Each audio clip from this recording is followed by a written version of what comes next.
TV and newspapers will never tell you that the airplanes crashed on September 11, were hijacked with a new technology, and flown via remote control, like a drone, Zakheim's flight termination system.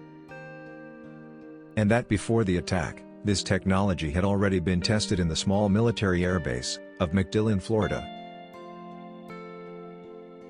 It was instead the Israeli Mossad of Ariel Sharon to place the explosives that brought down the Twin Towers and Building 7 in New York.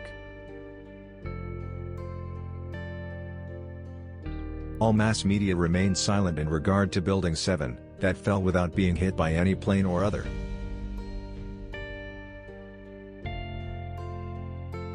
Israeli agents were in fact arrested nearby, on September 11, transporting large amount of explosives in a white van, Chevrolet 2000.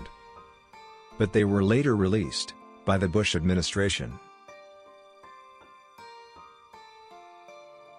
The media have never reported the fact that Marvin Bush, brother of the US president, was one of the principals of Stratosec, the company in charge for the security of the 3 buildings fallen at the World Trade Center. As for Blair instead, the media did not pay much attention to his strange mood swings and sudden change of course, following what was one of the most sinister meetings in modern history. One should look again at the video footage of the conferences, before and after his meeting with George Bush, in Crawford, Texas, on April 6, 2002, when for the first time after the attack, they were in private. Bush told Blair that the attack on September 11 was made by the loyalists of his father at the CIA, in cahoots with the secret services of Israel and Saudi Arabia. It was the offer of a pact that on 2 feet, Blair did not know how to refuse, and that left him visibly unsettled for the rest of that day.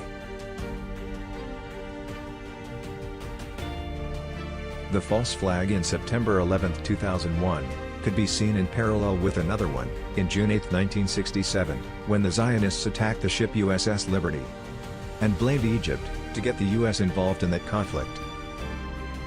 In this event, the Zionists were in the end unmasked, even if many of the media had tried to protect Israel and to mislead the evidence. As difference, in the case of September 11, when the Zionists demolished those buildings and blamed bin Laden, this time the media were quick to make a wall in front of the evidence, and worked in synchronism, broadcasting to the public, with one single voice.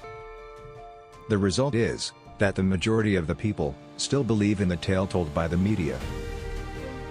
For example, for the most part, the public opinion have never heard of those vans parked on the days immediately preceding 9/11, at strange hours of the night, precisely between 3 and 5 a.m., in front of the Twin Towers.